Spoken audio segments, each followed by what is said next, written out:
Hi everyone. स्वागत आप सबका जीएसटी की 4th क्लास में।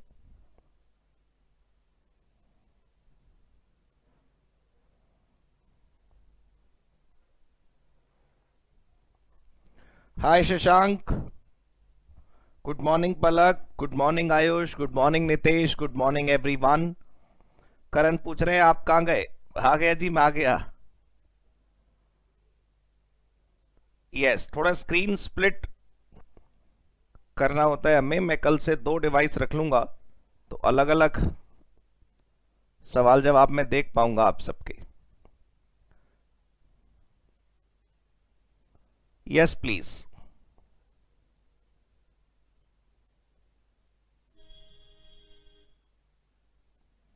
चलिए, तो आज की क्लास शुरू करते हैं दोस्तों। हमने पिछली क्लास में, आपको याद होगा, वो सभी टॉपिक्स पढ़ लिए थे जीएसटी बेसिक्स नाम के चैप्टर में, जो सब इंट्रोडक्शन के लेवल के थे। उन सारे चैप्टर्स और उन सारे टॉपिक्स को करने के बाद हमारे पास 4 छोटे छोटे टॉपिक बचे थे। GST network, GST council, constitutional provisions and definitions. ये हमें और आपको रीड करने हैं केवल। अभी आप लोगों को रीडिंग मटेरियल दिया नहीं गया, तो मैं सिर्फ जीएसटी नेटवर्क और जीएसटी काउंसिल के बारे में आपको थोड़ा सा बता देता हूं। और जीएसटी नेटवर्क और जीएसटी काउंसिल के बारे में थोड़ा सा जो आप सुनेंगे वो केवल और केवल सुनिएगा। जीएसटी नेटवर्क और जीएसटी काउंसिल के बारे में आपको कुछ भी लिखने की जरूरत नहीं है। मेरे रीडिंग मटेरियल वाला जो नोट्स आपको डिस्ट्रीब्यूट होंगे उसमें इन दोनों के बारे में पहले से बहुत कुछ लिखा है। बात रही कॉन्स्टिट्यूशनल प्रोविजंस की और डेफिनेशंस की, तो उसमें अपने करने जैसा कुछ है नहीं। आप एक बार प्लीज उसे रीड कर दीजिएगा। Let me remind once again what I am trying to say. मैं एक बार दोबारा आप लोगों को याद दिला देता हूं मैंने अभी अभी क्या कहा। इंट्रोडक्शन के बेसिक्स के पहले हमारे चैप्टर में 4 टॉपिक बचे हैं। उनमें से पहला टॉपिक जीएसटी नेटवर्क और जीएसटी काउंसिल के बारे में थोड़ा सा हमें समझना चाहिए, वो मैं अभी समझा देता हूं आपको। उसके बाद आप एक बार रीड करेंगे तो आपको समझ आ जाएगा।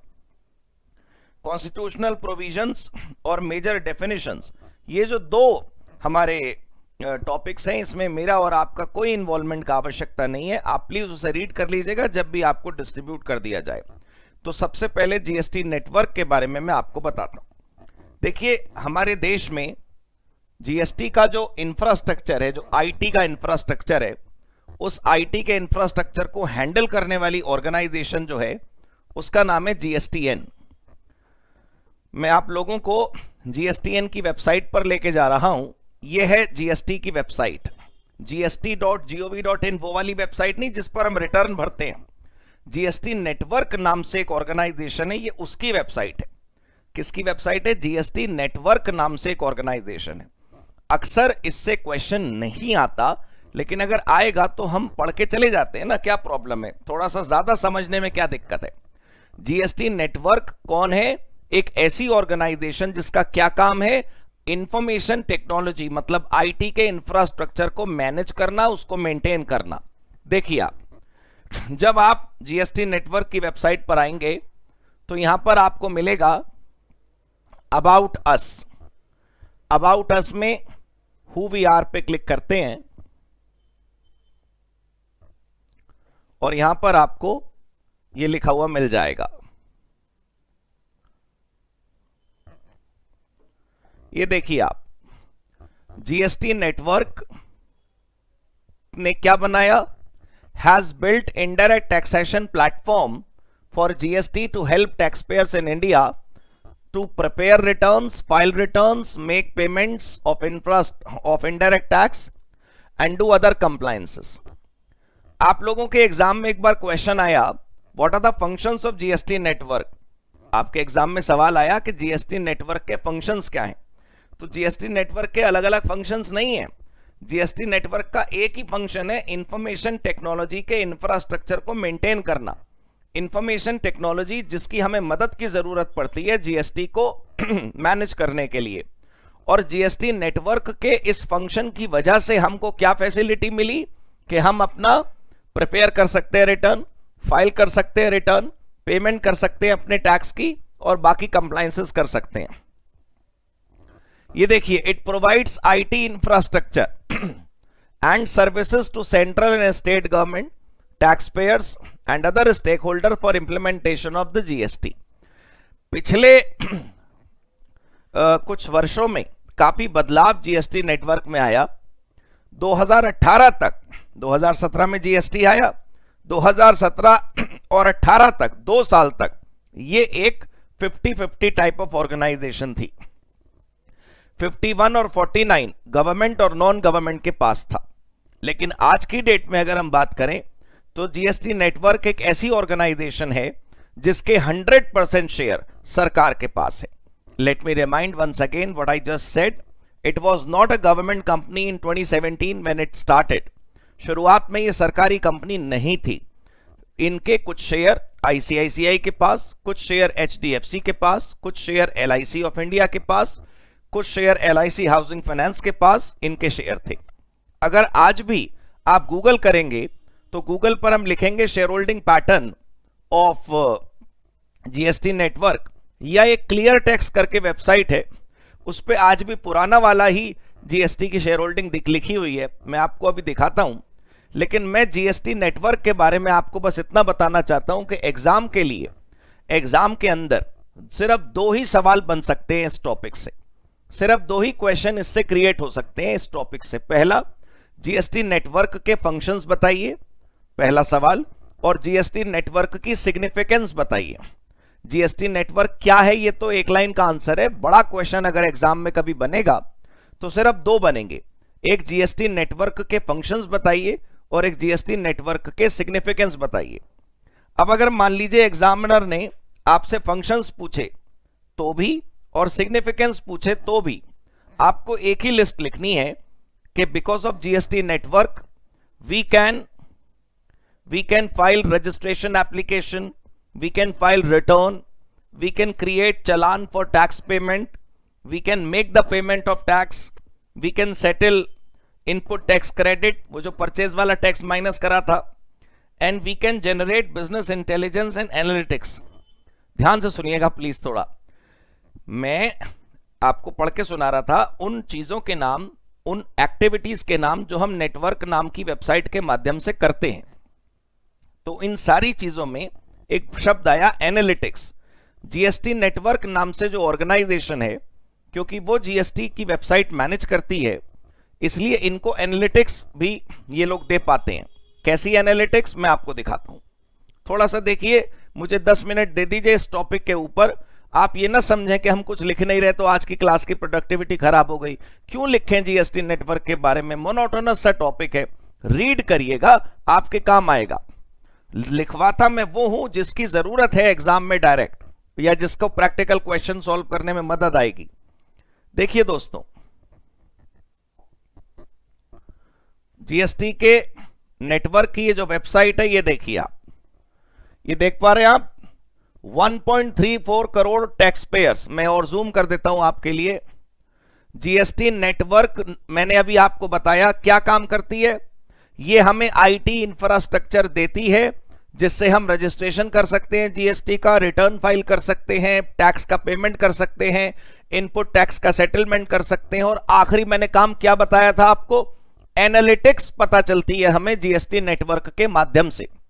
तो कोई आपसे कहे कि हमारे देश में तो इतने जीएसटी रजिस्ट्रेशन है, हमारे देश में तो इतने रिटर्न फाइल होते हैं, किसी की सुनने की जरूरत नहीं है। यहां पर आइए, आपको एग्जैक्ट पता चल जाएगा। ये देखिए आप, 1.34 करोड़ टैक्स पेयर हैं जो जीएसटी में रजिस्टर्ड है। ये कौन बता रहा है, जीएसटी नेटवर्क। 1.34 करोड़ मतलब 1,34,00,000 जीएसटी रजिस्टर्ड व्यापारी हमारे देश में हैं। उन्होंने अंदाजन 82.65 करोड़ रिटर्न्स भरे हैं। 22.33 करोड़ पेमेंट ट्रांजैक्शंस उन्होंने करी हैं। 1521 के आगे भी 7 जीरो, 1521 करोड़ B2B इनवॉइसेस हैं। B2B मतलब एक व्यापारी ने, एक रजिस्टर्ड व्यापारी ने दूसरे रजिस्टर्ड व्यापारी को जो सामान बेचा, उसका जो बिल बनता है उसे बोलते हैं B2B इनवॉइस। थोड़ा ध्यान से सुनिएगा, 1521 करोड़ बिल कौन से बिल हैं, उन ट्रांजैक्शंस के जो रजिस्टर्ड बिजनेस से रजिस्टर्ड बिजनेस के बीच में हुई है। उसके बाद देखिए 41.32 लाख करोड़ रुपयों की टैक्स पेमेंट हुई है और 246.06 करोड़ ई वे बिल बने हैं। ई वे बिल एक डॉक्यूमेंट है जो इलेक्ट्रॉनिक जनरेट होता है, जो हम खुद जनरेट कर सकते हैं। अगर हमें माल एक जगह से दूसरी जगह भेजना हो तो ई वे बिल बनाने के बाद ही हम उस डॉक्यूमेंट के साथ ही हम माल को भेजते हैं। इस सब की जानकारी आपको मिल जाएगी, लेकिन मैं बस आपको एक बार फिर जीएसटी की वेबसाइट दिखा रहा था। ये जीएसटी नेटवर्क की वेबसाइट है, GST network, goods and services tax network. ये एक कंपनी है जिसके 100% शेयर सरकार के पास है। ठीक है,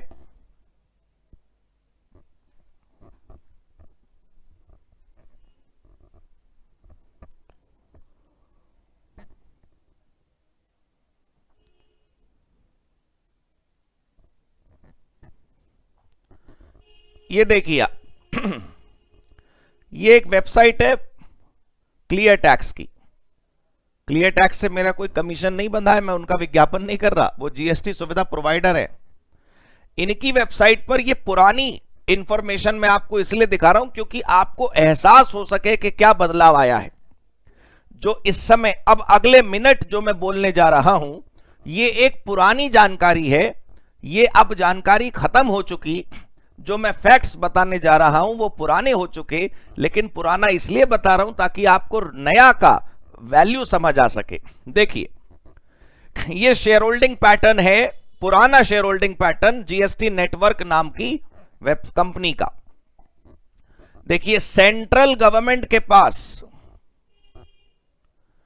24.5% शेयर थे, स्टेट गवर्नमेंट के पास 24.5% शेयर थे। तो आप मुझे बताइए कितने हो गए? 49% शेयर। 49% शेयर केवल सरकार के पास थे। और इसका मतलब यह हुआ कि जो रिमेनिंग 51% शेयर थे, ये 49 नॉन गवर्नमेंट के पास थे और ये गवर्नमेंट के पास थे। मैं आपको ऑथेंटिक इंफॉर्मेशन आपके सामने गूगल करके दिखा रहा हूं। बस ये इंफॉर्मेशन पुरानी है, मैंने ये भी आपको साथ साथ बताया। उतने ही इंटरेस्ट से इसको देखिएगा जितने इंटरेस्ट से आप टॉपिक पढ़ते हैं। एग्जाम में पता नहीं होता ना कब क्या पूछ ले। आप लोग इस समय ये क्लास देख रहे हैं तीनों हमारे चैनल्स पर, चार्टर्ड, कॉस्ट और कंपनी सेक्रेटरी।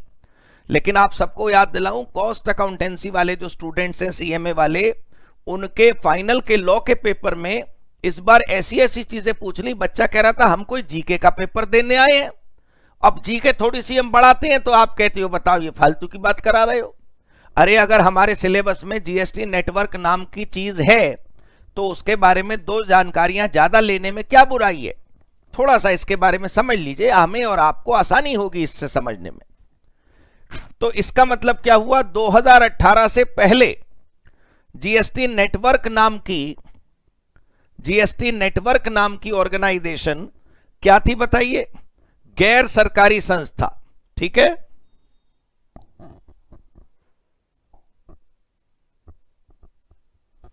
ये वाले गवर्नमेंट के पास मैंने नॉन गवर्नमेंट लिख दिया था और ये वाले नॉन गवर्नमेंट के पास। ठीक है, 49 हो गया सरकार के पास और 51 हो गया नॉन गवर्नमेंट के पास। Yes yes, correct correct. हां जी दोस्तों, क्लियर हुई बात। अब जो नॉन गवर्नमेंट वाले लोग हैं वो कौन कौन से थे? एक HDFC bank, ICICI bank, national stock exchange, strategic investment company, LIC housing finance. तो ये 5 प्राइवेट सेक्टर की ऑर्गेनाइजेशन के पास 10 10 10 10 11 इतने परसेंट शेयर थे। अब आप आराम से देख लीजिए, समझ आ गई आप सबको। लेकिन अब सब ये पैटर्न बदल गया है। अब पैटर्न बदलकर क्या हो गया है बताइए? अब ये जो नॉन गवर्नमेंट वाले 51 हैं, ये भी सरकार के पास चले गए हैं और ये 51 जोड़कर अब यहां 100 हो गया है। अब 100% शेयर जो हैं वो सरकार के पास आ गए हैं। ठीक, मेरे पास स्कैनर है। एक एग्जाम में सिर्फ 2 ही प्रश्न बन सकते हैं कि जीएसटी नेटवर्क नाम की जो ऑर्गेनाइजेशन है उसके फंक्शंस क्या हैं और उसकी रेलेवेंस क्या है, हमारे लिए क्या इंपॉर्टेंस है उसकी। क्लियर हो गई जी बात आप सबको?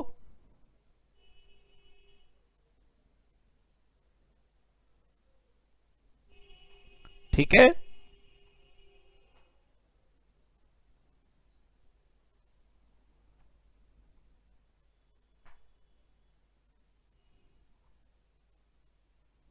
हाँ जी, तो जीएसटी नेटवर्क के बारे में जो मुझे बताना था आप सबको वो पूरा हो गया। अब जीएसटी काउंसिल के बारे में हम बात करते हैं। अब जीएसटी नेटवर्क के बारे में किसी को कोई खास सवाल पूछना हो तो वो 1 मिनट पूछ ले, फिर मैं अपना अगला टॉपिक शुरू करूं। अगला मेरा टॉपिक है जीएसटी काउंसिल। जीएसटी काउंसिल, उसकी भी वेबसाइट में आपके लिए ओपन करके दिखा देता हूं। जीएसटी काउंसिल,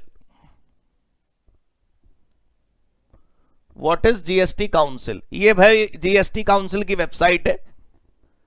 ये हमारे पुराने राष्ट्रपति और हमारे करंट प्रधानमंत्री, ये उस दिन की तस्वीरें थी। ये इन्हें आप देख रहे हैं, इन वाले अंकल जी को राजस्व रेवेन्यू सेक्रेटरी हैं ये। He is the chairman of GST network. मैंने जो अभी आपको कंपनी दिखाई थी उसके। एनीवेज, वार्षिल आप सवाल लिख दो, अगर ठीक होगा तो मैं आंसर कर दूंगा। चलिए अब दूसरी यहां पर बात समझते हैं, जीएसटी काउंसिल क्या है। देखिए हमारे देश के अंदर जीएसटी को लेकर जितने भी समय समय पर चेंजेस आते हैं वो चेंजेस का एक पर्टिकुलर प्रोसेस है।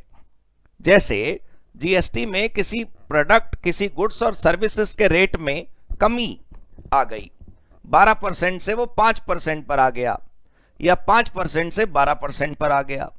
जैसे आप लोग उस दिन पूछ रहे थे कि जी जो जीएसटी है पेट्रोल पर नहीं लगती तो वो कब से लगेगी। हर चेंज जो जीएसटी में आने वाले दिनों में आएगा या आज तक आया है उसका प्रोसेस मुझे बताइए क्या है। उसका प्रोसेस यह है कि पहले एक ग्रुप ऑफ मिनिस्टर्स, कौन कौन, GOM, ग्रुप ऑफ मिनिस्टर्स एक जगह मीटिंग करते हैं और आपस में ये डिसाइड करते हैं कि हम क्या चेंज लाएंगे। जो भी चेंज वो लोग लाना चाहते हैं वो एक डॉक्यूमेंट पर लिखते हैं। उस डॉक्यूमेंट को बोलते हैं जीएसटी काउंसिल की रिकमेंडेशंस। थोड़ा देखिए, ध्यान से समझने की कोशिश करिएगा प्लीज। इस टॉपिक के साथ अगर आपने अन्याय करा और आपने इसको हल्के में लिया तो आप लोगों के इंस्टीट्यूट्स आपको हल्के में ले लेंगे। बच्चा अगर मान लीजिए डिग्री होल्डर हो गया, प्रोफेशनल बन गया और उसे ये बेसिक बात ही नहीं पता तो फायदा क्या। और अगर सच बताऊं, अगर ये काम की बात ना होती तो मैं आप लोगों का टाइम ना खर्च करवाता। 15-20 मिनट से 25 मिनट से हम यही टॉपिक डिस्कस कर रहे हैं।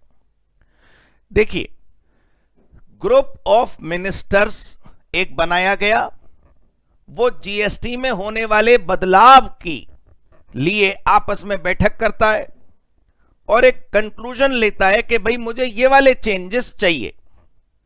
जीएसटी काउंसिल कहते हैं उस ग्रुप ऑफ मिनिस्टर्स को, उन मंत्रियों के ग्रुप को बोलते हैं जीएसटी काउंसिल। कौन कौन से मंत्री होते हैं मेरे पास लिस्ट है, अभी बताऊंगा मैं आपको, लेकिन आप पहले प्रोसेस समझिए।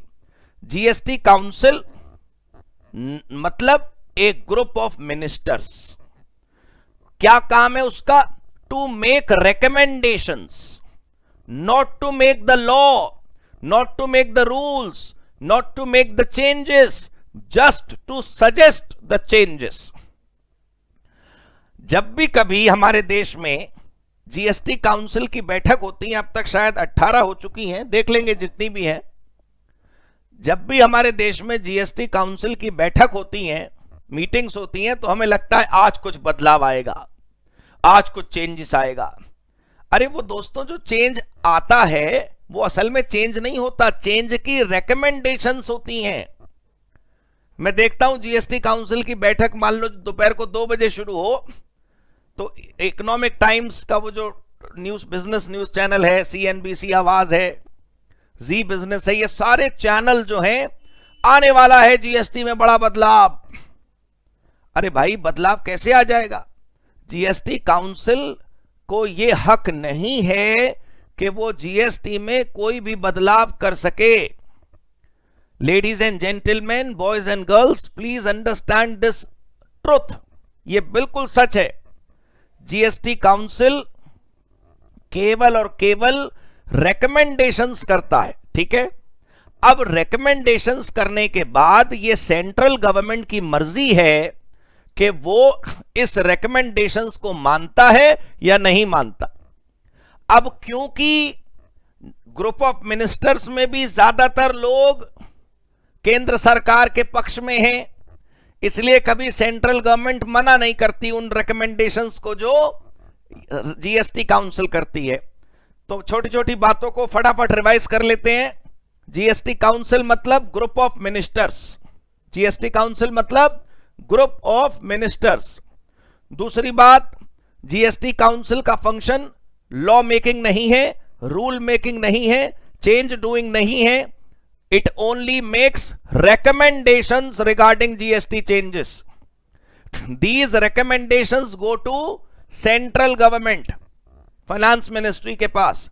Now it is up to the central government whether to accept the recommendations or not to accept the recommendations. All right, I hope this is clear. मुझे उम्मीद है कि अब आपको यह समझ आ गया होगा, ठीक है। अब जीएसटी काउंसिल में जो मंत्री बैठते हैं, जीएसटी काउंसिल का चेयरमैन जानते हैं आप कौन होता है? Finance minister. तो सोचिए सेंट्रल गवर्नमेंट में भी मैडम निर्मला सीतारमण जी, और ये जीएसटी काउंसिल में भी madam Nirmala Sitharaman ji. GST council का चेयरमैन कौन? Finance minister. और सेंट्रल गवर्नमेंट में जीएसटी किसके हाथ में? Finance minister. तो क्योंकि दोनों का चेयरमैन सेम है, इसलिए कभी ऐसा होता नहीं कि जीएसटी काउंसिल में कोई प्रोविजन का रिकमेंडेशन किया जाए और वो रिकमेंडेशन वहां पर एक्सेप्ट ना हो, ऐसा कभी नहीं होता। Let me show you, this is about us, GST council.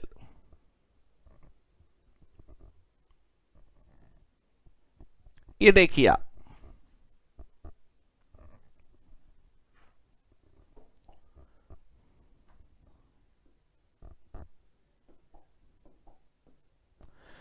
Union finance minister chairperson होते हैं जीएसटी काउंसिल के। Union minister of state in charge of revenue वो मेंबर होते हैं। Minister in charge of finance और टैक्सेशन ये भी members होते हैं। मतलब क्या हुआ? 3 प्रकार के लोग इस जीएसटी काउंसिल में बैठते हैं। मैंने आपको बताया ना, मैंने बड़ा सिंपल तरीके से आपको बताया कि जीएसटी काउंसिल क्या होती है। जीएसटी काउंसिल एक मंत्रियों का ग्रुप है।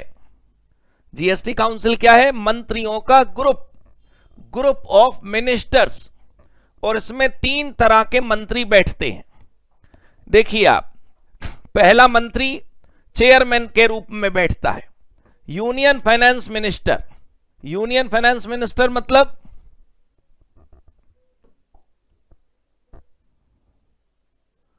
इस समय स्क्रीन पर ज्यादा अच्छे तरीके से आपको नजर आएगा। यूनियन फाइनेंस मिनिस्टर, ठीक है, ये तो चेयरमैन रूप से बैठता है। दूसरा, यूनियन मिनिस्टर ऑफ स्टेट, मतलब ये भी सेंट्रल गवर्नमेंट वाले पर्सन हैं और ये भी सेंट्रल गवर्नमेंट वाले पर्सन हैं, क्योंकि ये दोनों यूनियन मिनिस्टर हैं। हिंदी में मैं बता दूं आपको, आसान होगा समझना। वित्त मंत्री और वित्त राज्य मंत्री। केंद्र सरकार के पास 2 प्रकार के मंत्री होते हैं, एक वित्त मंत्री और एक वित्त राज्य मंत्री। जीएसटी में क्या चेंजेस आना चाहिए, रिचा पूछ रही है, क्या चेंज आना चाहिए, आप उनको क्या करना, हम तो फिलहाल ये समझ रहे हैं कि जीएसटी काउंसिल में जो चेंज आते हैं वो रेकमेंड कौन करता है? GST council. और तीसरा, minister in charge of finance, ये स्टेट गवर्नमेंट वाला। तो हमारे देश में 28 राज्य हैं, हमने सीखा था। हमारे देश में 28 स्टेट्स हैं, ये हमने सीखा था। हर 28 के 28 राज्यों का फाइनेंस मिनिस्टर, भाई दिल्ली का फाइनेंस मिनिस्टर, उत्तर प्रदेश का फाइनेंस मिनिस्टर, पंजाब का फाइनेंस मिनिस्टर, गुजरात का फाइनेंस मिनिस्टर, कश्मीर का अच्छा कश्मीर तो अब स्टेट है नहीं, सारे राज्यों के फाइनेंस मिनिस्टर इसके मेंबर हैं स्टेट गवर्नमेंट की तरफ से, और सेंट्रल गवर्नमेंट की तरफ से 2 लोग, एक फाइनेंस मिनिस्टर और एक फाइनेंस मिनिस्टर फॉर स्टेट। ठीक है, ये क्लियर हो गई बात?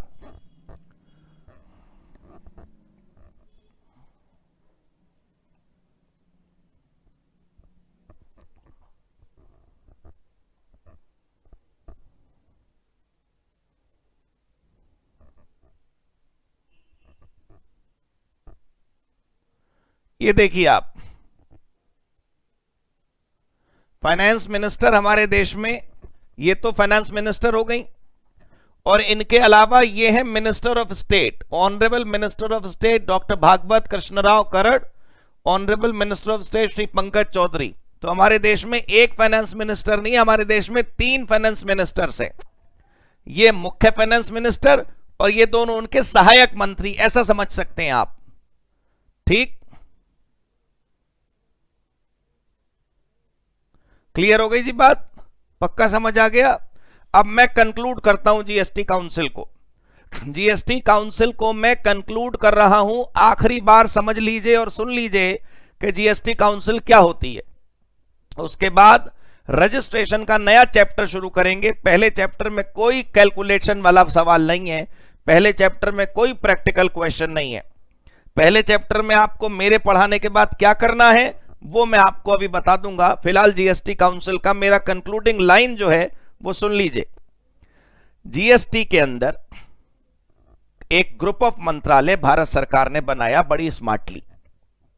इसमें मेंबरशिप दी किसको? हर राज्य से एक मंत्री को।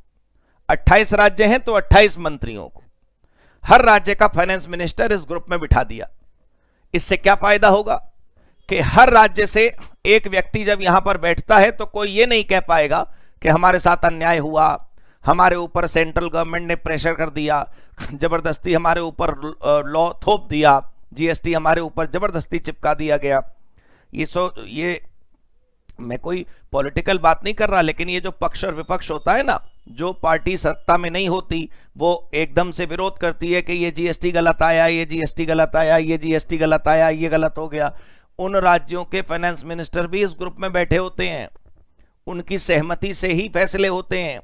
तो जब वो इस ग्रुप में बैठे होते हैं तो वो कहते हैं हाँ ये रूल बहुत अच्छा है, बाहर आकर कहते हैं साहब हमारे साथ गलत हो गया।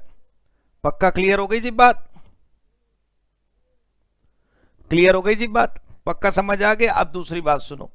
इस ग्रुप ऑफ मिनिस्टर्स में सारे राज्यों के मंत्री बैठते हैं, एक union minister of finance madam Nirmala Sitharaman, और उनके साथ साथ 2 उनके सहायक मंत्री भी बैठते हैं। इनकी जगह पहले अनुराग सिंह ठाकुर थे, अब फिलहाल ऑनरेबल फाइनेंस मिनिस्टर और उनके 2 सहायक मंत्री। ये जीएसटी काउंसिल क्या करती है? ये रिकमेंडेशंस करती है सरकार को कि जीएसटी में ये बदलाव आने चाहिए। जो भी जीएसटी में बदलाव रिकमेंडेशन में आते हैं, जरूरी नहीं कि सरकार उन्हें माने। जो भी ये बताती है रिकमेंडेशंस, हो सकता है सरकार एक्सेप्ट करे, हो सकता है सरकार एक्सेप्ट ना करे। That's all. पक्का क्लियर? बिल्कुल क्लियर हो गई जी बात खत्म। अब आप लोगों की बस इतनी सी जिम्मेदारी है कि अब तक जो मैंने पढ़ा दिया, आज चौथी क्लास है, तो शुरू की 3 क्लासें और इस चौथी क्लास के 35 पिछले मिनट, आधा घंटा, इसमें मैंने जितना भी कराया उसको रीड करिए। नंबर 1, ये पैटर्न हर चैप्टर में फॉलो करिएगा।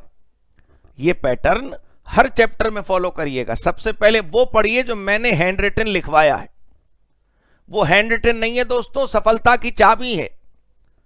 मैं आपको ईमानदारी से बता रहा हूं, सच्चाई में आप माने ना माने वो आपकी प्रॉब्लम है। मैं कुछ भी घर से लिखकर नहीं लाता हूं कि भाई आज मैं ये पॉइंट लिखवाऊंगा, सब ईश्वर ऊपर से डायरेक्ट भेजता है।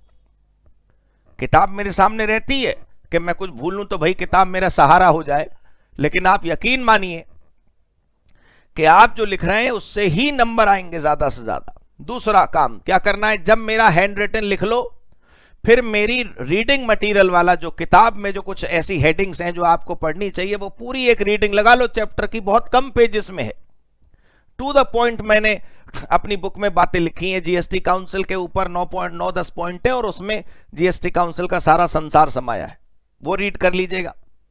उसको रीड करने के बाद मैं एक वर्कशीट अभी भेजूंगा आप सबको। ये जितने भी लोग मेरा बैच देख रहे हैं उन सबके लिए भी I will send you one worksheet for the first chapter. मतलब जैसे आपने जीएसटी काउंसिल पढ़ लिया, वो ये बेसिक्स ऑफ जीएसटी पढ़ लिया, तो अपने अंदर वो आग नहीं लगी, अभी अपने अंदर वो रोशनी नहीं जली, अभी अपने आप को वो फीलिंग नहीं आई कि हाँ हमें समझ आ गया, हमारे अंदर वो कॉन्फिडेंस नहीं झलका। कहीं ना कहीं दिल के किसी कोने में एक नर्वसनेस रहती है कि पता नहीं एग्जाम में हम कर पाएंगे या नहीं कर पाएंगे। इसलिए मैं आपको एक वर्कशीट भेजूंगा, we'll share it on a common platform like our website or telegram, you please solve it, okay? और उसके आंसर मैं आज ऑब्वियसली नहीं भेजूंगा, it will be a multiple choice kind of paper. हम कोशिश करेंगे कि इसको हम अपनी ऐप पर डाल दें ताकि आप क्वेश्चन अटेम्प्ट करोगे और एकदम से असाइनमेंट के मार्क्स आपको मिल जाएंगे। What my plan is to give you some 50 और 100 question in MCQ mode available, जिससे आप क्लिक करें और सबमिट करते ही आपको अपना रिजल्ट मिल जाए। These 3 steps you need to perform। Class खत्म हो गई, मतलब पहला चैप्टर खत्म हो गया, उसके बाद क्या करना है आपने, हैंड रिटन पढ़ना है, फिर मेरी बुक पढ़नी है और फिर उसके बाद वर्कशीट सॉल्व करनी है। पक्का क्लियर? ये 3 काम अगर आपने कर लिए तो बस बल्ले बल्ले। All right, thank you so much for the first chapter.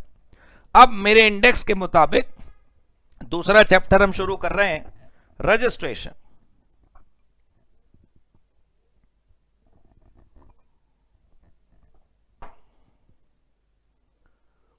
Good morning everyone, good morning.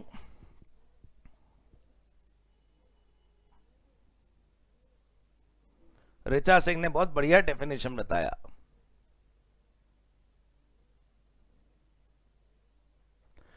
Book किधर से लेना है मैं बता चुका हूं कि अभी आप कहीं से बुक नहीं लेना, मैं आप तक बुक भिजवाऊंगा। चलिए अब अगली हेडिंग डालते हैं, नए चैप्टर की हेडिंग डालते हैं, registration under GST.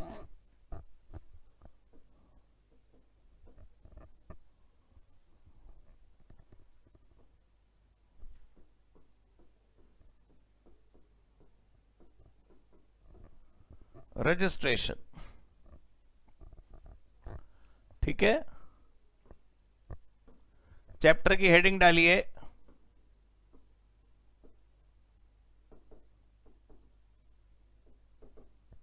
Registration under GST. Registration का चैप्टर किसी भी कोर्स में, सीए, सीएमए, सीएस, किसी भी कोर्स में चैप्टर नंबर 2 नहीं है। ये हर कोर्स का चैप्टर नंबर 2 होता है, लेवी एंड कलेक्शन या सप्लाई। लेकिन दोस्तों पता है प्रॉब्लम क्या है, रजिस्ट्रेशन कराए बिना वो समझ नहीं आता स्टूडेंट को सप्लाई और एग्जेम्पशन और कुछ भी। ये बहुत जरूरी था कि मैं आपको पहले ये करवाता कि रजिस्ट्रेशन आप पढ़ लेंगे तो आपको समझ आ जाएगा कौन आदमी जीएसटी में कवर है, कौन आदमी जीएसटी में कवर नहीं है। इससे अपने आप को थोड़ा रिलीफ मिलेगा। ठीक है, क्लियर हो गई जी बात। अब रजिस्ट्रेशन के बारे में लिखना शुरू करते हैं। रजिस्ट्रेशन अंडर जीएसटी, सबसे पहली हेडिंग डालिए व्हाट इज रजिस्ट्रेशन।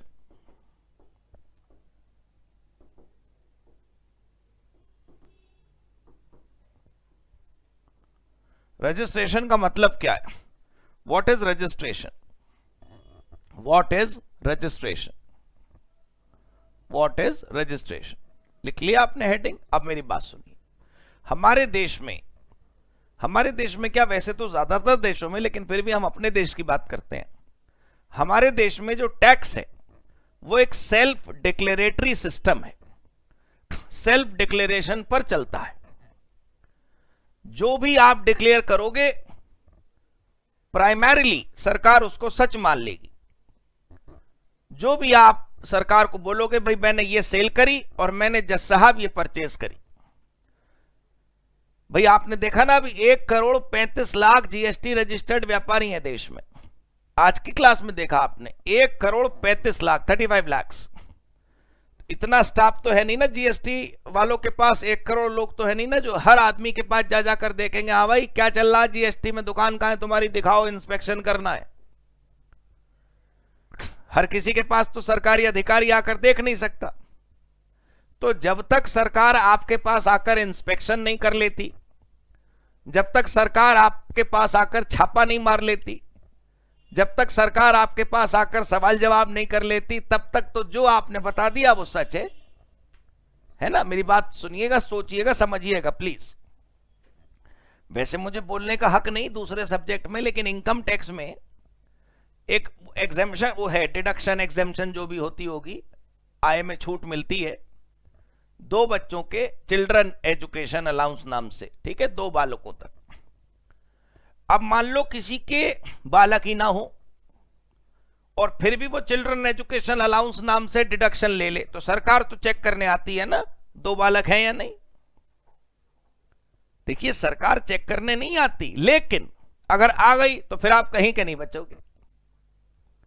भाई मेरी बात समझने की कोशिश करिए।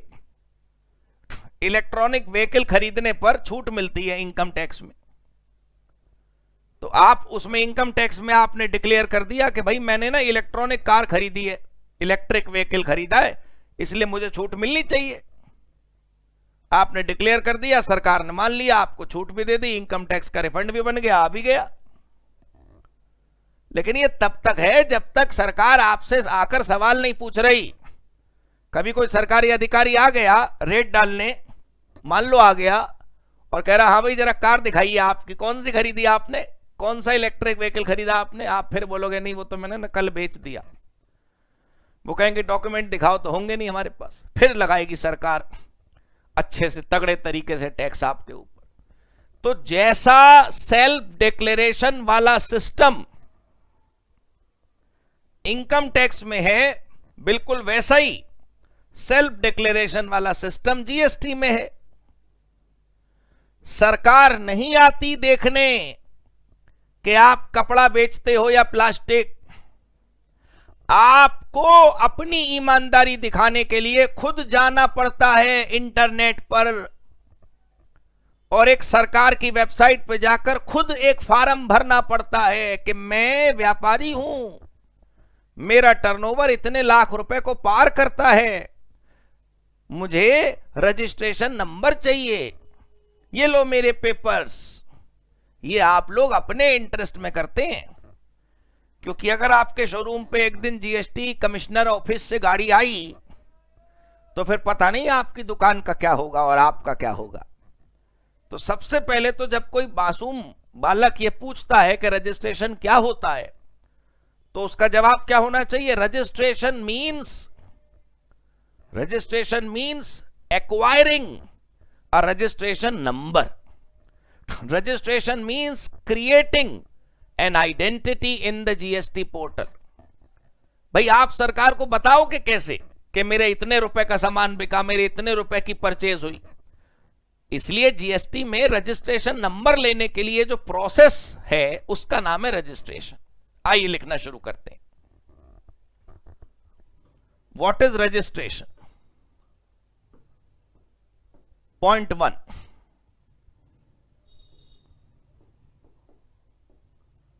both direct and indirect tax in India work on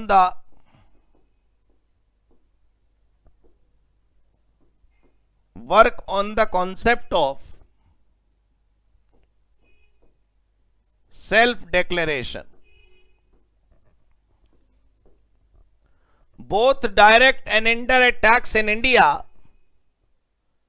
work on the concept of self-declaration. Point 2, whatever details are declared by whatever details are declared by taxpayer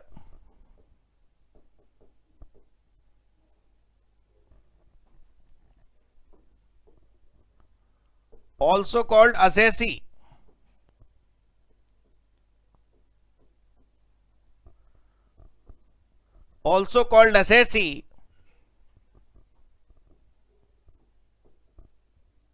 are considered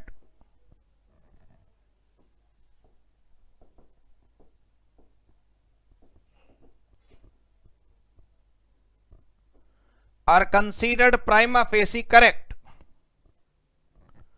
Whatever details are declared by taxpayer का दूसरा नाम assessee, are considered prima facie मतलब पहली नजर में, प्रथम दृष्टया, are considered prima facie correct. हम उसे सच, सरकार उसे सच मान लेती है.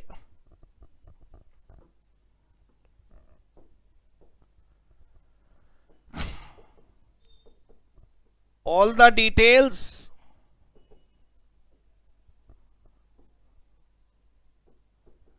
are sometimes scrutinized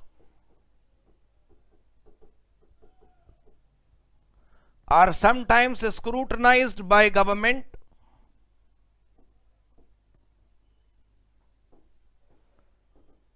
which may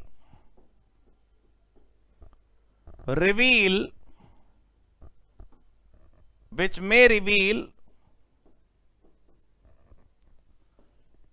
tax evasion, which leads to penalties. हमने क्या लिखा?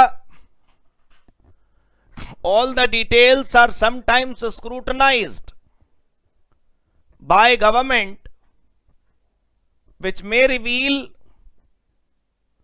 tax evasion which leads to penalties. मतलब जैसा कि हमने लिखा कि सरकार तो हमेशा आपके पास आकर पूछती नहीं कि गोडाउन 2 है या 1 है, शोरूम 5 है या 25 है, टर्नओवर 5 करोड़ है या 500 रुपए, कोई नहीं आकर आपसे पूछता. करेक्ट. ये तो आपको अपने इंटरेस्ट में देखना है कि अगर सरकारी अधिकारी आ गया और उसने स्क्रूटनी कर लिया आपके व्यापार की और उसमें पता चल गया टैक्स की चोरी आप कर रहे हो, सेल तो करते हो, दिखाते हो नहीं, आप तो कहते हो ना माई बाप हमारा तो टर्नओवर 20 लाख भी नहीं है, अब तो लिमिट 40 लाख हो गई है, हम तो बहुत छोटे व्यापारी हैं, बहुत मासूम, जो बेचते भी है वो भी वापसी आ जाता है. कमिश्नर कह रहा अच्छा ये जो 6 मंजिला शोरूम चल रहा तेरा, बिजली का बिल कितना आता है इसका? वो सेल्फ असेसमेंट कर लेगा अपने मन से. बेस्ट जजमेंट असेसमेंट बोलते हैं इसको, सेल्फ नहीं, बेस्ट जजमेंट असेसमेंट, पढ़ेंगे आप आगे. वो खुद कैलकुलेट कर लेगा, मुझे ऐसा लगता है आपकी सेल इतनी है, इस पर इतना टैक्स दीजिए. आप कहोगे अरे आप कमिश्नर साहब समझ नहीं रहे, हमारी तो सेल है ही नहीं. तो कमिश्नर कहेगा आपने तो हमें बताया नहीं ना, आप बताते GST number GST number acquire करते आप, जीएसटी नंबर रजिस्टर कराते आप और फिर नील का रिटर्न भर देते कि जी हमारी तो सेल ही नहीं हुई, 0 सेल है, आपने एक भी तो नहीं बताया. मेरा कहने का मतलब है जी अगर आपकी स्क्रूटनी हो गई तो फिर आप गए. Point number 4. So every person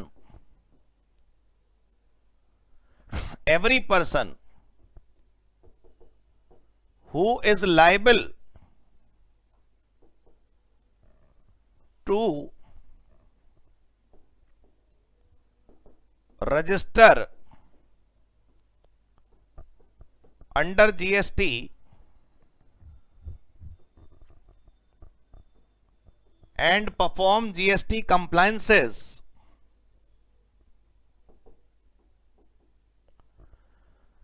so every person who is liable to register under GST and perform GST compliances must apply for and obtain GST registration number.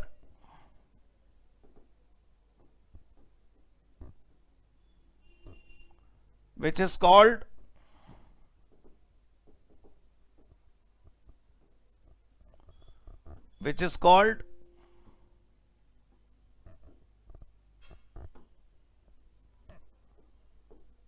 GST identification number.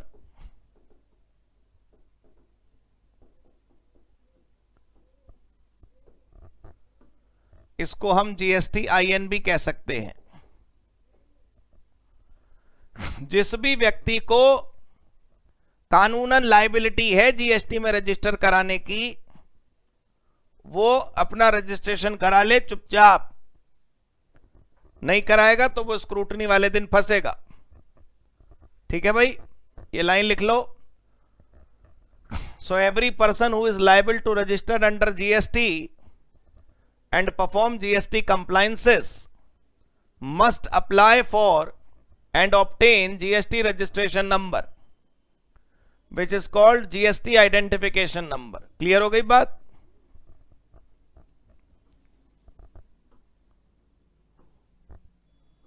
Point number 5,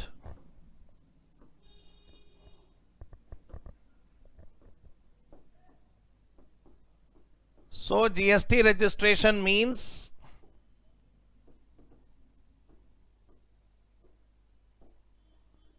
creating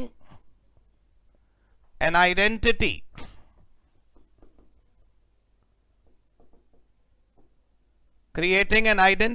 of the business,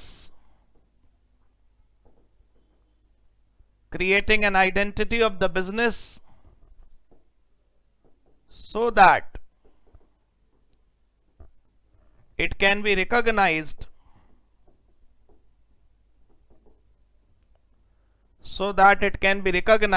as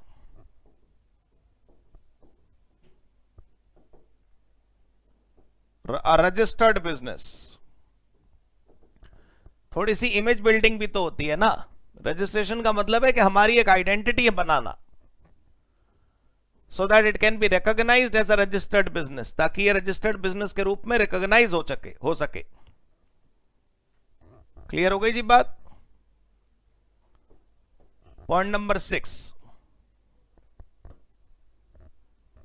ठीक। After getting registered,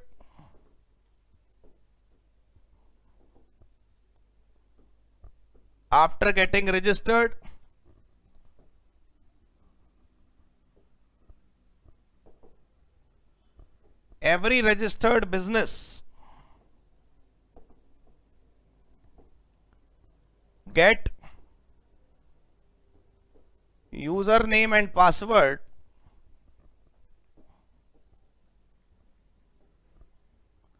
through which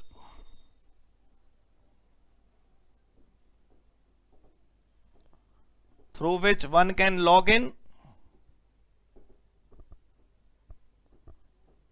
and perform GST compliances.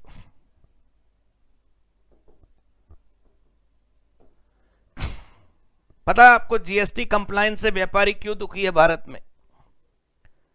आप यकीन मानिएगा मेरी बात, मैं किसी के पक्ष में और किसी के विपक्ष में नहीं बोल रहा।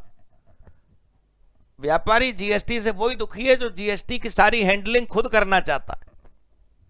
भैया आप वो हो, क्या कहते हैं, एक्सपोर्ट हाउस हो, आप लकड़ी का कारोबार करते हो, वुड वर्क का काम है आपका, और आप अमेरिका, यूरोप जैसे देशों में एक्सपोर्ट करते हो, आप मान लो।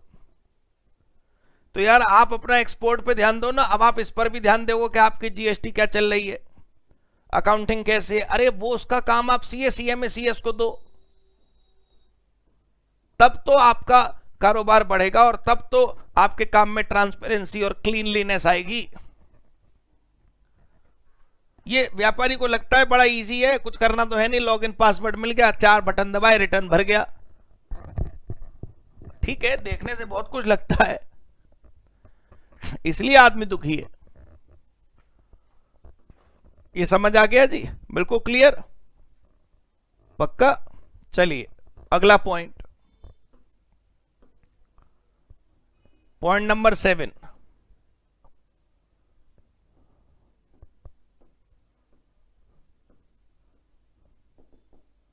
without GST registration,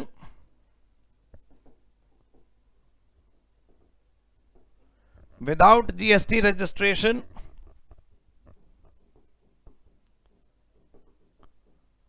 a business will not be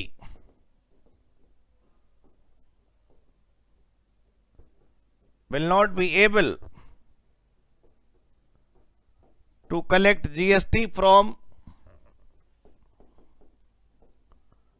its customers, comma, will not be able to file returns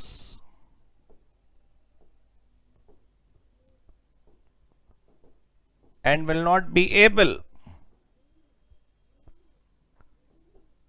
to adjust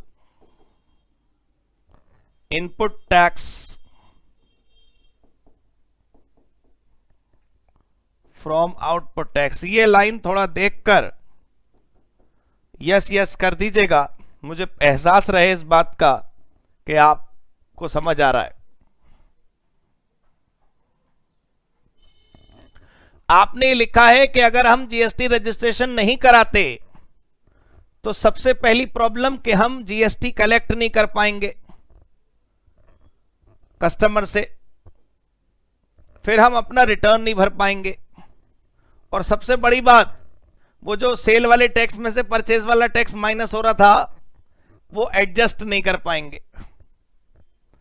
तो एक प्रकार से ये वो फायदे हैं जो जीएसटी रजिस्ट्रेशन से हमें मिलते हैं, जीएसटी रजिस्ट्रेशन के एडवांटेजेस हैं जिनका फायदा हमें मिल सकता है।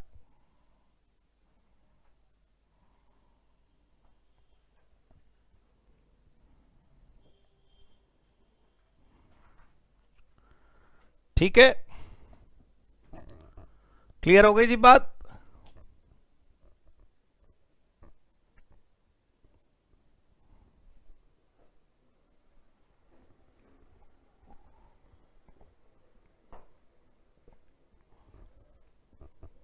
ऑल राइट, कोई यस यस नहीं करता, समझ आ गया जी। आइए आगे बढ़ते हैं।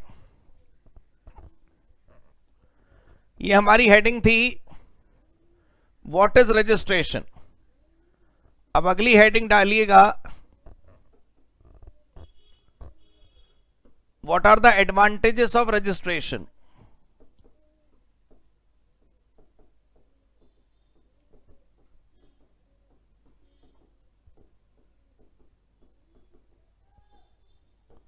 Advantages of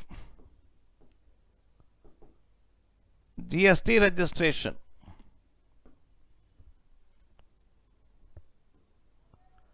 advantages of GST registration. सबसे पहला,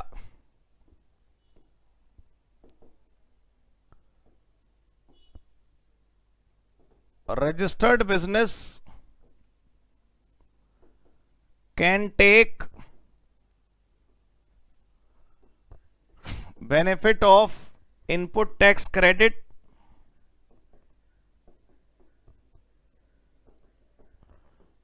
इनपुट टैक्स क्रेडिट समझ गए, वो जो परचेज वाला टैक्स माइनस हो रहा था ना सेल वाले टैक्स में से, वो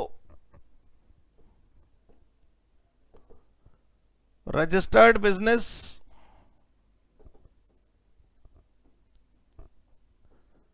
can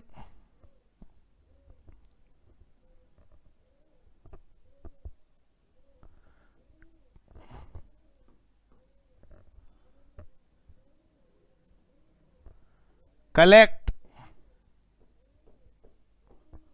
GST from customers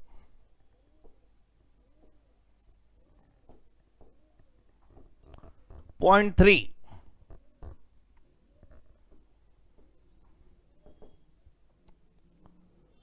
registered business can provide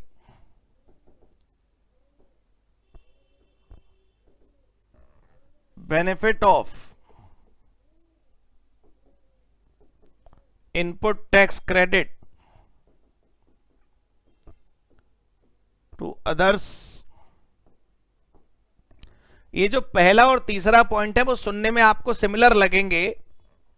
पहला और तीसरा पॉइंट जो है सर, उसमें ये लिखा है कि जैसे हम रजिस्टर्ड हैं तो हमने जिससे खरीदा उसका वाला टैक्स माइनस कर लिया आगे जब सेल करा उसमें, तो हमें इनपुट टैक्स का फायदा मिल गया। वैसे ही हम अगर रजिस्टर्ड है तभी तो क्या होगा कि जो हमसे खरीदेगा वो हमारा वाला सेल और अपना वाला परचेज माइनस कर लेगा। चौथा point,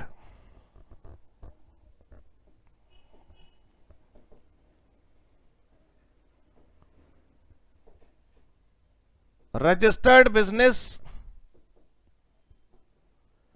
can take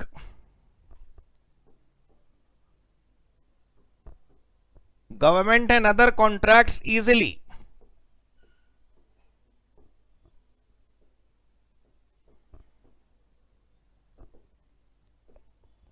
registered business can take government and other contracts easily, उसको आसानी से गवर्नमेंट कॉन्ट्रैक्ट्स मिल जाते हैं।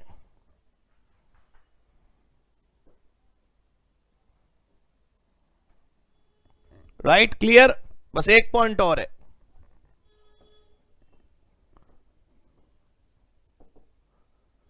Registered business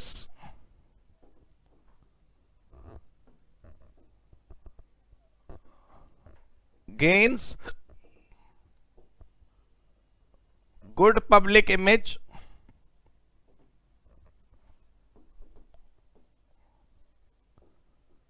and can maintain trust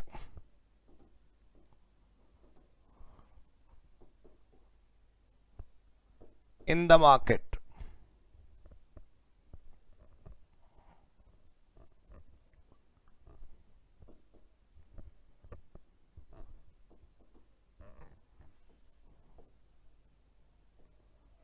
हाँ जी, ये आप प्लीज मुझे बताइए, कंपनी सेक्रेटरी वाले चैनल में सबने यस कर दिया, बताओ सीएमए में कोई यस नहीं कर रहा।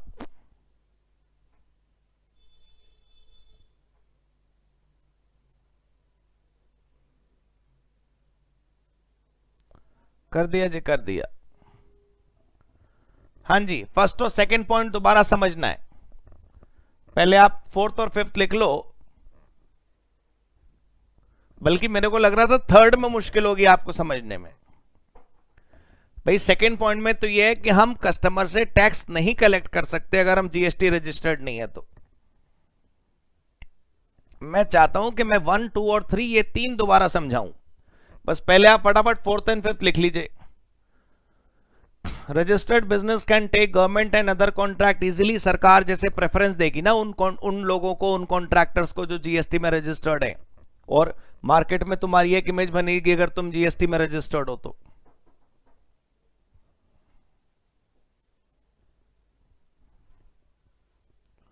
क्लियर हो गई जी बात?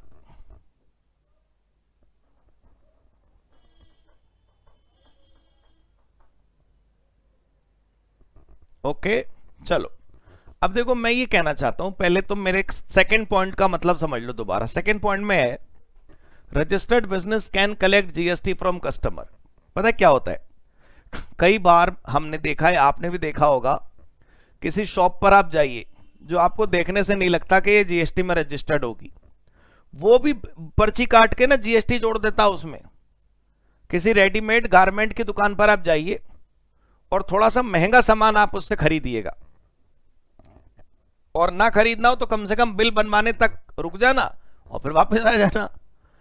सर वो 5% जैसे गारमेंट पे जीएसटी है, तो वो पहले 1000 रुपए का आपने मान लो शर्ट पसंद करा, 1000 रुपए की आपने कोई ड्रेस पसंद करी, तो वो 1000 रुपए फिर 5% जीएसटी जोड़ के पर्ची बना के आपको काट के दे देगा। अरे उससे पूछो तो भाई तू रजिस्टर्ड भी है कि नहीं, तू जीएसटी जमा भी करता है सरकार को कि नहीं। या किसी दुकान पे तुम कार्ड से पेमेंट करो तो वो कहने लगता है भाई कैश में दोगे तो नहीं, कार्ड में दोगे तो जीएसटी अलग से लगेगा। इसका क्या मतलब हुआ? इसका प्रॉब्लम ये है दोस्तों कि तमाम ऐसे व्यापारी हैं जो जीएसटी के नाम पर ग्राहक को 100 रुपए का रसगुल्ला 118 का बेच रहे हैं, और वो खुद रजिस्टर्ड भी नहीं है, लेकिन मासूम ग्राहक बेचारा वो चेक कैसे करे? आपको मैं बता दूंगा कैसे चेक करते हैं, लेकिन आप मेरी कॉन्सेप्ट समझिए मैं क्या कह रहा हूं। अगर आप चाहते हैं कि आप ग्राहक से जीएसटी कलेक्ट करें और सरकार को जमा कराएं, तो बॉस आपको रजिस्ट्रेशन लेना पड़ेगा, ये पॉइंट है। अब आया 1 और 3। 1 और 3 तुम बिल्कुल बदमाशी करते हो। 1 और 3 मुझे ना 3 लिखवाना ही नहीं था, मुझे लगा कि नहीं शायद 3 लिखवाकर पहला पॉइंट और अच्छा क्लियर समझ आए। जब आप सामान बेचते हो तो डियर आप कुछ सामान खरीदते भी तो हो। आपने जिससे खरीदा वहां टैक्स पे करके आए, अब आप जहां बेचोगे वहां से टैक्स कलेक्ट करोगे, फिर उसमें से माइनस करोगे, तो चेन चल रही थी ना, मैंने सिखाया था। तो चेन उन्हीं लोगों के बीच में तो चलेगी जो रजिस्टर्ड होंगे। जिन लोगों के बीच में रजिस्ट्रेशन नहीं वो वाला आदमी आ जाएगा तो चेन टूट जाएगी। तो अगर आप चाहते हो कि आप जिससे खरीदो वो परचेज वाला टैक्स, जिसको बेचो उसके सेल वाले टैक्स में से माइनस करो, तो आपको रजिस्ट्रेशन लेना पड़ेगा। हमने पिछली मुलाकात में जो टेबल बनाई थी ना, वो चेन बनाई थी, इसने इतने को बेचा, इसने इसको बेचा, इसने इसको बेचा, वो सब रजिस्टर्ड होने चाहिए आखिरी आदमी को छोड़ के, तभी चेन चलेगी, वरना माइनस नहीं हो पाएगा टैक्स पिछला वाला। क्लियर है? बहरहाल ये दिस इज क्लियर। सब लोग यस कर दें एक बार। कोई प्रॉब्लम नहीं होनी चाहिए इसमें।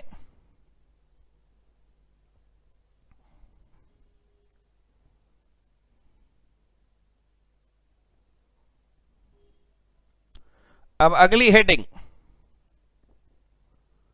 Single registration versus multiple registration. Very good, very good, very good.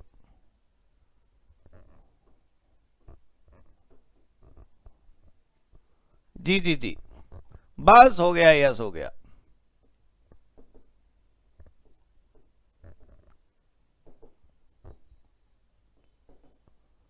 Single registration versus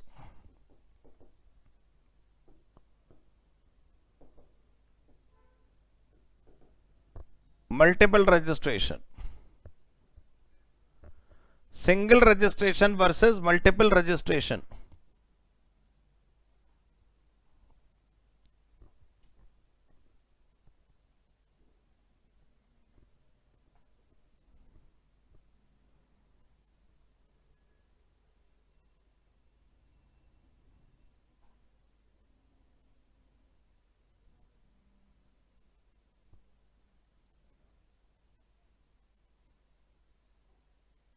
Ayush Agarwal का पॉइंट है, अगर टैक्स कलेक्ट किया तो वो रजिस्टर्ड क्या होगा? हाँ हाँ, और क्या, रजिस्टर्ड करे बिना वो टैक्स कलेक्ट आयुष नहीं कर सकता।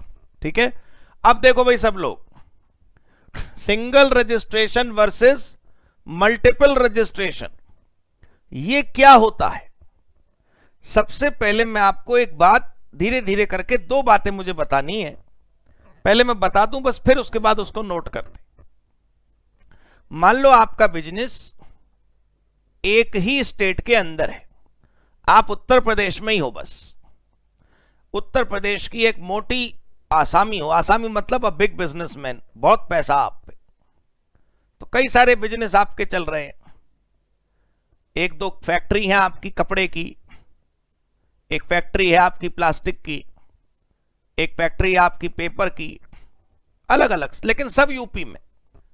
बड़ा पसंद है आपको, कह रहे जी हम तो राज्य पार नहीं करते, अपन तो उत्तर प्रदेश, अपना प्रदेश, बढ़िया प्रदेश। तो उत्तर प्रदेश में अलग अलग शहरों में आपके कई व्यापार हैं। ये आपकी चॉइस है दोस्तों कि आप सिंगल रजिस्ट्रेशन में सारे व्यापार करना चाहते हैं, या फिर आप अपनी हर अलग फैक्ट्री का अलग जीएसटी नंबर लेना चाहते हैं। सर हम समझे नहीं, मैंने अभी पूरा समझाया भी नहीं, मैं इल्यूजन बता रहा हूं आपको। लोगों को यह भ्रम है कि अगर हमारे 2 बिजनेस हैं तो हम 2 अलग अलग नंबर नहीं ले सकते। मैं आपको बताना चाहता हूं कि जो हेडिंग हम लिखने जा रहे हैं उसका मतलब सिर्फ इतना है कि आपकी मर्जी है कि आप अपने अलग अलग बिजनेसेस के अलग अलग जीएसटी रजिस्ट्रेशन लेना चाहते हैं या सिंगल जीएसटी रजिस्ट्रेशन पर सारे बिजनेस चलाना चाहते हैं? भाई आपकी कपड़े की फैक्ट्री है, आपकी कागज की फैक्ट्री है, आपकी प्लास्टिक की फैक्ट्री है, सपोज करिए ये 3 फैक्ट्रियां हैं केवल आपके उत्तर प्रदेश में, तो तीनों के जीएसटी नंबर अगर सिंगल रखेंगे तो सिर्फ इतना है कि तीनों की सेल, तीनों की परचेज इकट्ठी करके फिर जीएसटी के पोर्टल पर लॉगिन करके चढ़ाई जाएगी। और अगर आपने तीनों का रजिस्ट्रेशन नंबर अलग अलग ले रखा है तो भले ही मालिक एक है, लेकिन माना यह जाएगा कि 3 अलग अलग व्यापारी हैं, 3 अलग अलग रजिस्टर्ड बिजनेसेस हैं। फिर तुम्हारी अपनी कागज की फैक्ट्री तुम्हारी ही प्लास्टिक की फैक्ट्री से भी सामान खरीदेगी, तब भी जीएसटी लगेगा, ये समझ लेना। मेरी बात सुनिएगा, मैंने क्या कहा, अगर तीनों फैक्ट्रियों का जीएसटी एक ही है तो हम खुद को तो माल बेच नहीं सकते, फिर तो कपड़े की फैक्ट्री से स्टॉक उठा के कागज वाली में डाल दो, कागज वाली से माल उठा के कपड़े वाली को दे दो, प्लास्टिक वाली से उठा के बाकी दोनों को दे दो, इधर उधर फेरबदल करते रहो, कोई फर्क नहीं पड़ता क्योंकि सिंगल नंबर है। भाई मैं अपने आप को माल थोड़ी बेच सकता हूं, मेरी कागज की फैक्ट्री से कागज उठकर कपड़े की फैक्ट्री में गए, लिखने के लिए चाहिए। मेरी प्लास्टिक की फैक्ट्री में से प्लास्टिक उठ के बाकी दोनों फैक्ट्रियों में गई, बॉक्सेस चाहिए थे प्लास्टिक के। कपड़े की फैक्ट्री से कपड़ा निकलकर बाकी 2 फैक्ट्रियों में गया, चाहिए होगा वहां पर उनको टेंट लगाने के लिए। मैं बस इतना बता रहा हूं आपको कि आपकी और कुछ मत सोचना, ऐसा होता तो क्या करेंगे, ऐसा होगा तो क्या करेंगे, वो सब तुम्हारे सवालों के जवाब मैं दूंगा, तुम बेफिक्र रहो। तुम सिर्फ भाई की बात सुनो। अभी तुम इमेजिन कर लो कि तुम वो व्यापारी हो जिसकी उत्तर प्रदेश में 3 फैक्ट्रियां हैं और 3 अलग अलग शहरों में हैं, तीनों अलग अलग बिजनेस करती हैं। तीनों का मालिक कौन? तुम एक अकेले प्रोप्राइटर। ठीक, तुम चाहो तो सेम जीएसटी नंबर पर अपना रजिस्ट्रेशन करा सकते हो। जीएसटी की वेबसाइट पर आपको बस डिक्लेयर करना है, हम कपड़ा भी बेचते हैं, प्लास्टिक भी बेचते हैं, कागज भी बेचते हैं, अलग अलग बिजनेस वर्टिकल्स के लिए। और आप चाहें तो सिंगल रजिस्ट्रेशन कराएं और आप चाहें तो तीनों का अलग अलग करा लें। बिजनेस अलग है तो क्या हुआ, ठीक है भाई, आपका अपना ऑप्शन है। लेकिन अगर आपका दूसरा फैक्ट्री दूसरे राज्य में है, स्टेट का बॉर्डर क्रॉस होगा, तो फिर उसका अलग अलग ही रजिस्ट्रेशन कराना होगा, वो सिंगल रजिस्ट्रेशन में नहीं आ सकता। दोस्तों मेरी बात सुन लीजिए कृपया, मैंने क्या कहा कि अगर एक ही राज्य के अंदर अंदर है सब कुछ, तो आपका मन उन सबको क्लब करके एक रजिस्ट्रेशन ले लीजिए या अलग अलग ले लीजिए। लेकिन अगर राज्य पार होगा तो जो ब्रांच, जो यूनिट, जो डिवीजन, जो फैक्ट्री, जो जगह दूसरे राज्य में है, उसका रजिस्ट्रेशन अलग ही कराना पड़ेगा आपको।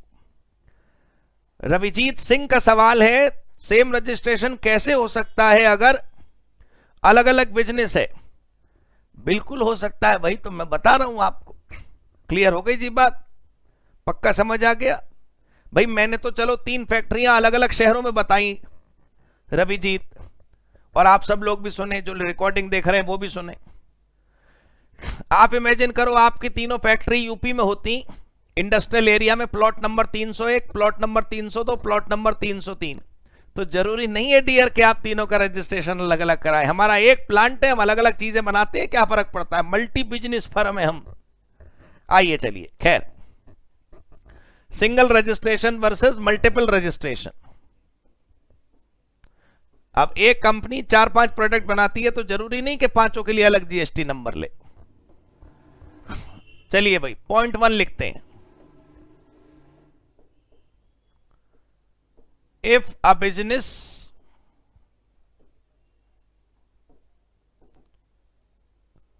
Has single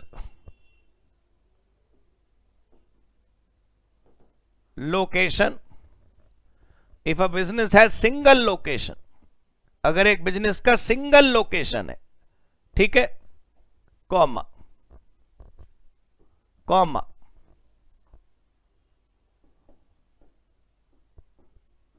there will be a single GST registration.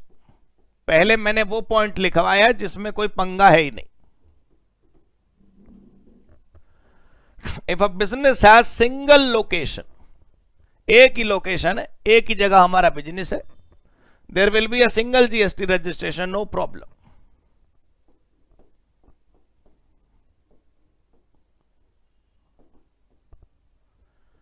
If a business has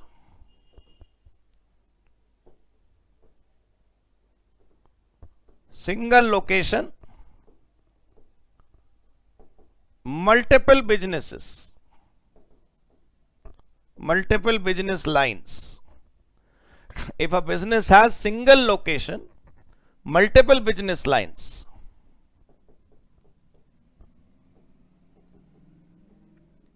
it can either take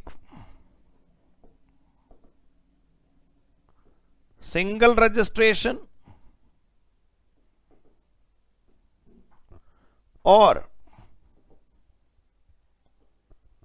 different registration,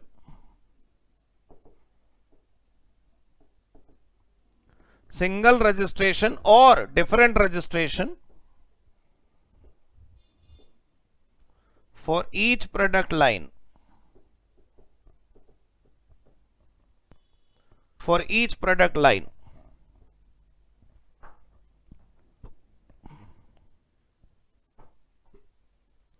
अभिषेक सक्सेना का सवाल है, एक पेन पर अलग अलग रजिस्ट्रेशन कैसे मिलेगा सेम स्टेट में?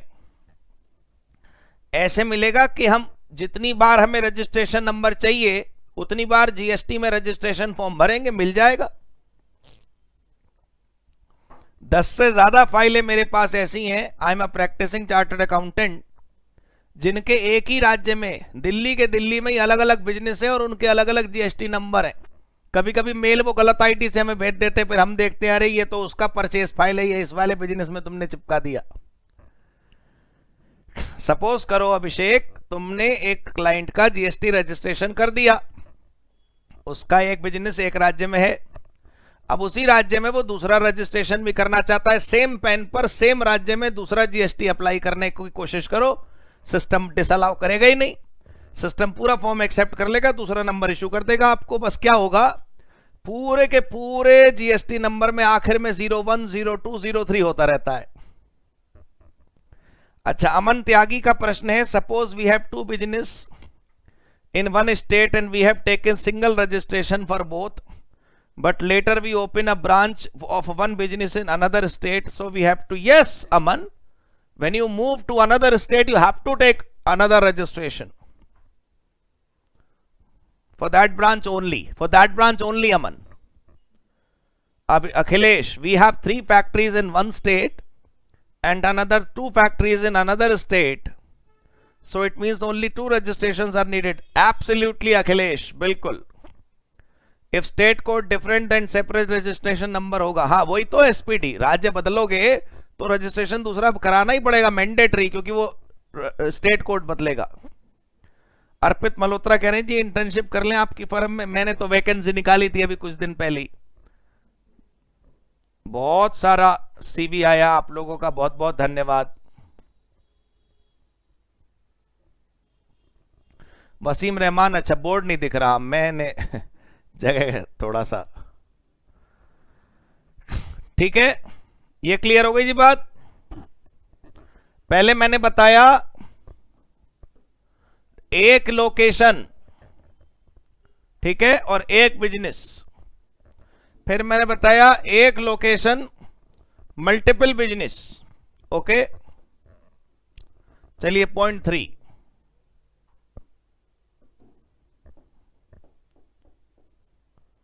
If business is located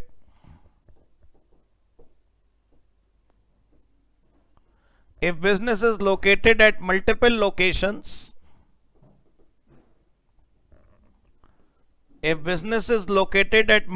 locations, comma, there can be following two scenarios.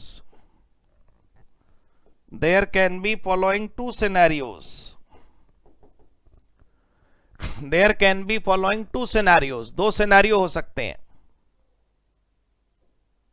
There can be two scenarios. कौन कौन से सिनेरियो हो सकते हैं? पहला scenario, multiple locations in one state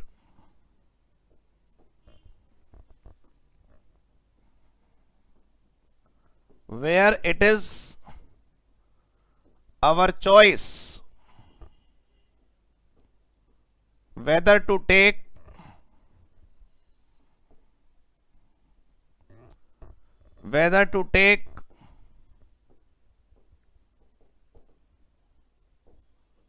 multiple registration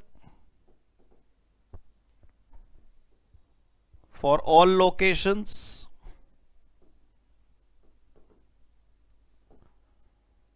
even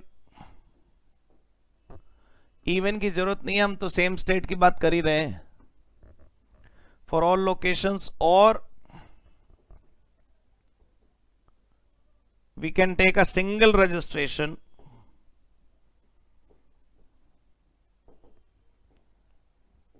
और we can take a single registration. ठीक है.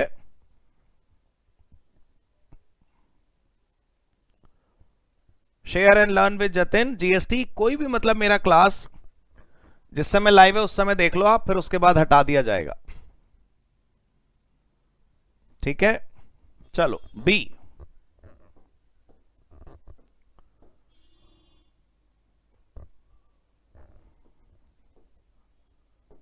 अब है multiple locations in different state.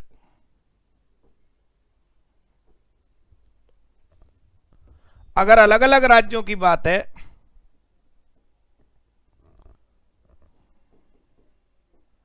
Where it has to be separately registered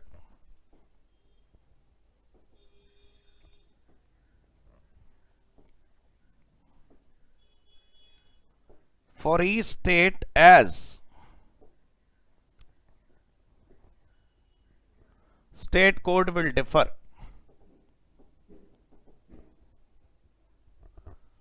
in every state.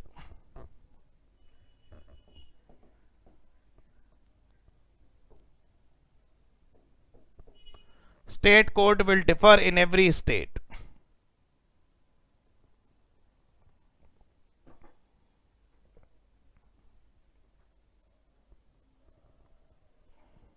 It is covering full syllabus. There is no revision. It is going live with full concepts. पूरा अभी हमारे पास enough time है. पूरी मार्च, पूरी अप्रैल. ठीक है. Where it has to be separately registered for each state as state code will differ in every state. ठीक है.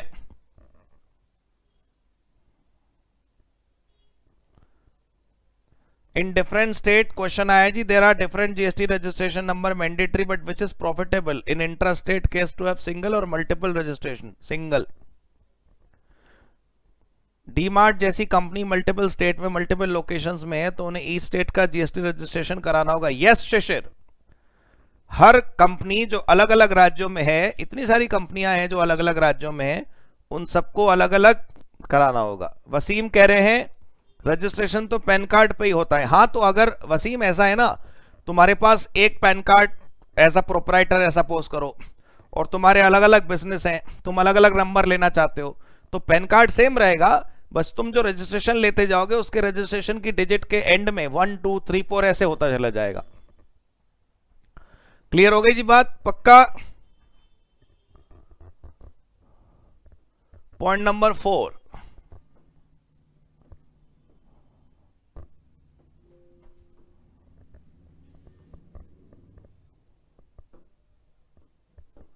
Point number 4. So in simple words,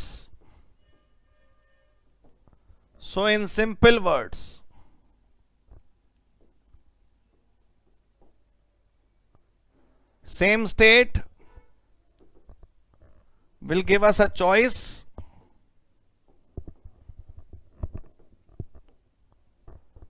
same state। बिल्कुल ये कंक्लूजन वाली लाइन है। सब कुछ समझने के बाद अगर आप सिर्फ इतना समझ लेते हो, इतना क्लियर हो जाता है तो सब कुछ समझ आ गया आपको। In simple words same state will give us a choice of single registration or multiple registration,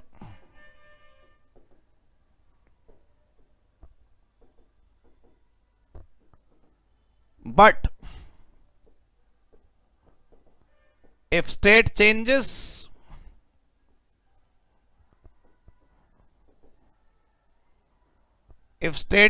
different registration becomes mandatory। different registration becomes mandatory।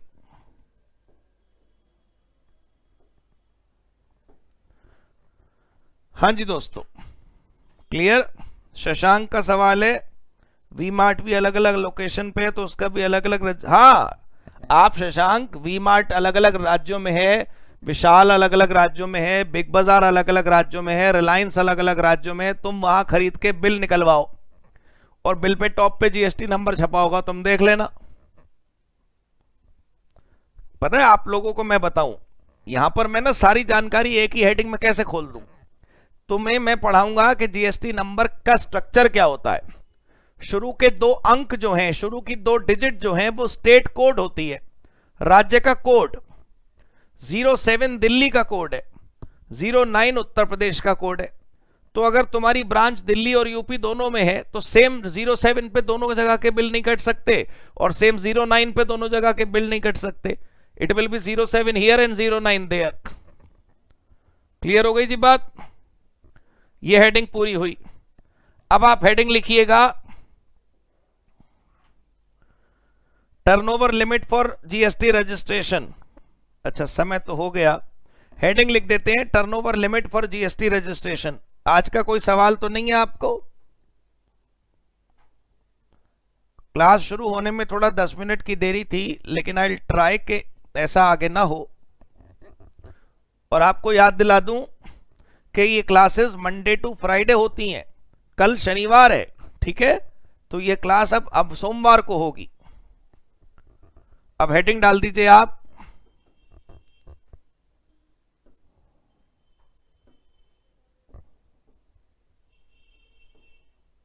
Turnover limit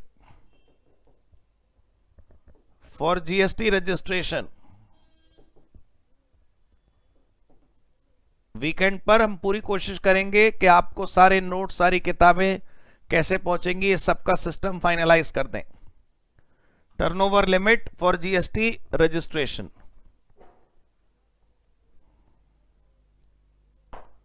turnover limit for GST registration, heading डाल दीजिए आप।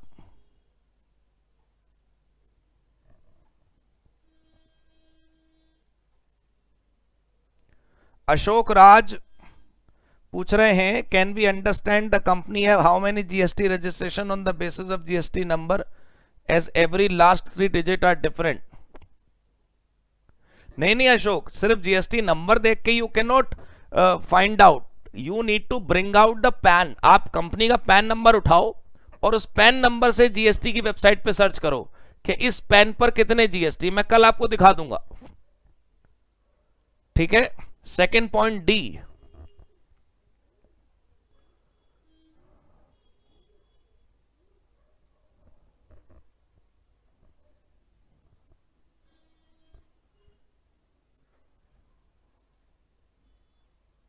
और कोई प्रश्न आप सबका?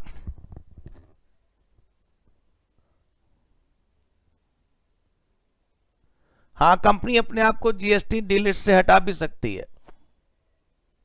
राजेंद्र जी, वही GST registration number का I will give you the complete structure. अभी अगली मुलाकात भी तो करनी है।